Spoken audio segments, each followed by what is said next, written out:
Hey everyone, I'm back with Sketch Today. I'm really excited about today's demo. We'll be going over lighting with cylindrical and curved objects and how to go about doing that with a simple tool. I'll be using this pencil today just to talk about lighting and how to deal with that. So let's get right into it. So the first thing you'll want to do is just kind of think about this in a somewhat logical, methodical way. For example, if I have a cylinder,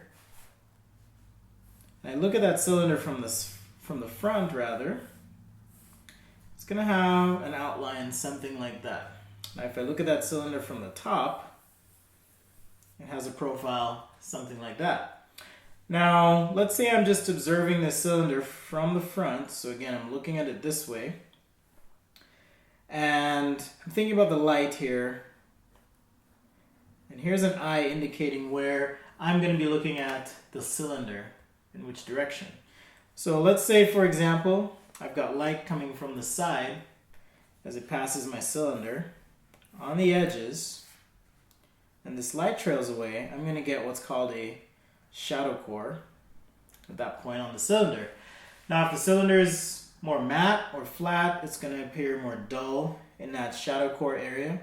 And if the cylinder is a little bit more shiny, you're going to get some banding that happens in that cylinder. And that's just due to the reflective properties of the curved surface. Now, without getting too technical, just think of it this way. At some point on the cylinder, as these parallel light rays are hitting, these light rays are going to reflect back toward my eye, okay? And right where I have a concentration of light rays reflecting back toward my eye, that's where I get a highlight. Pretty simple. So if I were to outline this with my pencil in this drawing, I know that there's going to be a shadow core somewhere here and an area of highlight somewhere there. So I've got my highlight and shadow core. Now why is it that some cylinders look different and some look more like this? Well, in product design or illustration or photography even, you want to have light sources that aren't really hitting the object straight on. So let's see what would happen using this example if I had a light source coming straight on to my cylinder. So here we go. We've got light coming dead on, and I'm still observing the cylinder from this position right in front. Now it's kind of like shining a light right in front of my face here. My face would be totally washed out, okay? It's not the most flattering way of showing someone or taking a photo. Even in my studio here, I've got lights to the left and lights to the right, or vice versa. And that tends to give a nice depthy feel to the objects in the view. So with this cylinder, let's assume that we do have our light coming directly in front. We've got light rays going toward my cylinder like so. And at some point, as the cylinder, or this surface, so think of a surface like a piece of paper, right? This could be representative of a surface.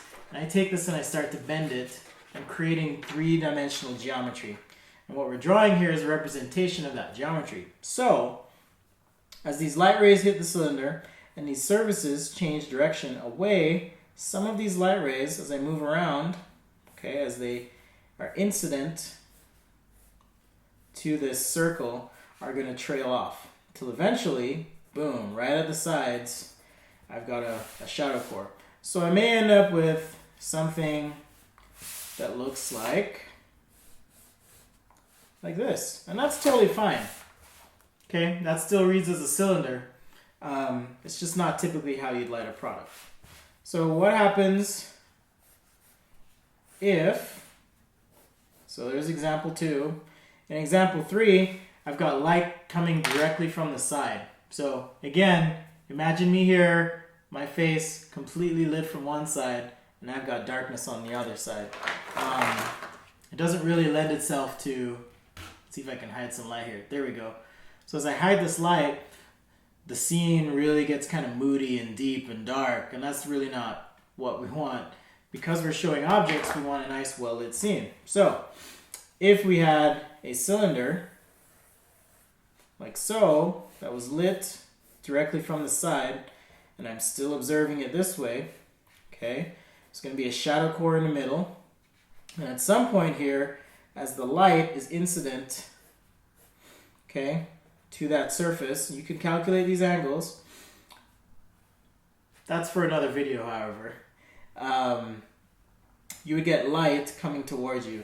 Now, we can assume that there's probably some secondary light source, and you'll get a little bit of that coming from the right here on this side. But essentially what you end up with is the shadow core in the middle of your cylinder, like so, where light's passing that edge.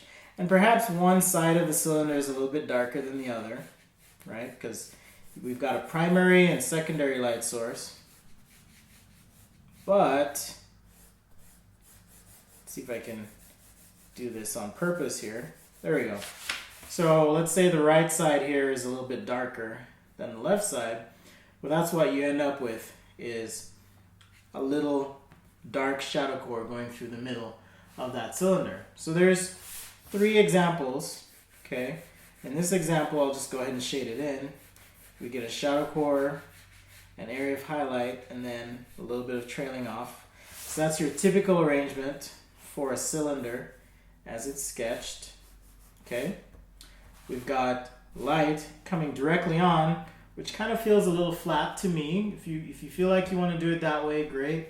And then we've also got light coming from the side and hitting the cylinder, and what you kind of see in this arrangement. So 3 simple examples of what that would look like using a simple pencil.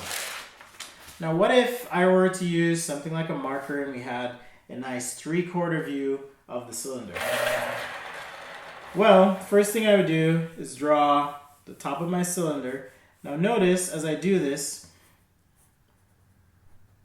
that there's a minor axis to my cylinder.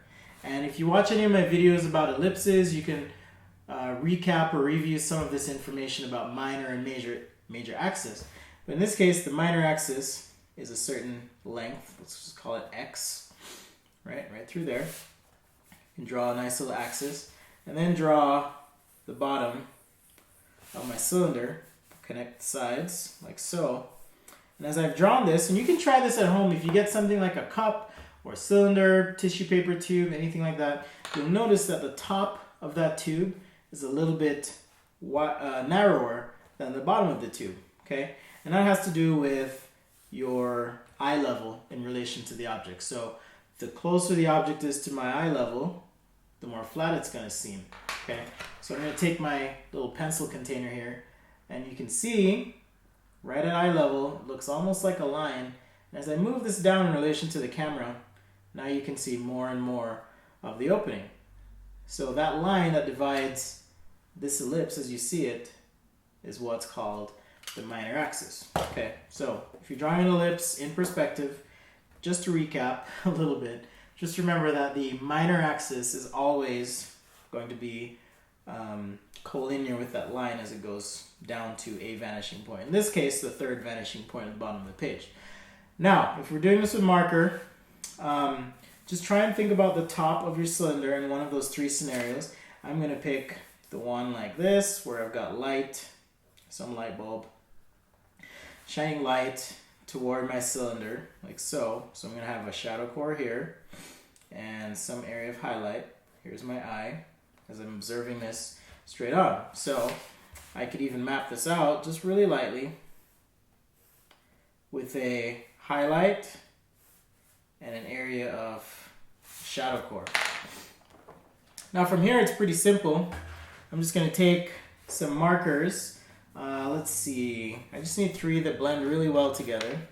So I've got a C7, C5, and if I'm lucky, I've got a C3 marker somewhere here.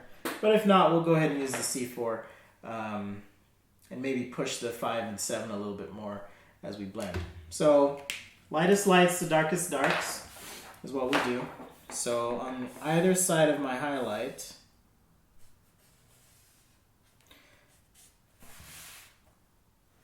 and I like to outline the shape I'm shading a little bit. But on either side of my highlight, I start applying the marker and work my way to this shadow core here. And right in the shadow core, I can start to add a little bit more ink. And you can see I'm trying to create a nice gradient by just hitting that area a couple times over and over. So now you can see there's a shadow core on the right and an area of highlight. Now this isn't a super glossy cylinder, so I'll go ahead and fill in my highlight area and continue blending to that spot. Looks like my number 4 marker here is drying out a little bit, but that's okay. I think we can still make it work. And I'm going to add just a little bit of a secondary shadow core on that side, okay, and a little secondary highlight there. So now jumping to my number 5 marker, I can hit that shadow core, start to punch my contrast, as I like to say, a little bit.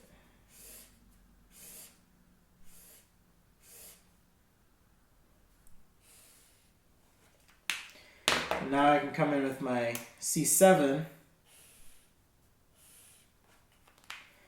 and go between my C7 and my C5 here and really start to blend these together. If you're using Copic markers and marker paper, this will work really well. If you're using just regular printer paper, which you can, it's just a little bit harder to get a nice blend out of these markers.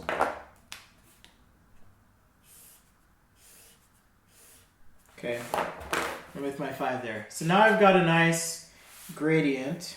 I can kind of work this a little bit on this far side.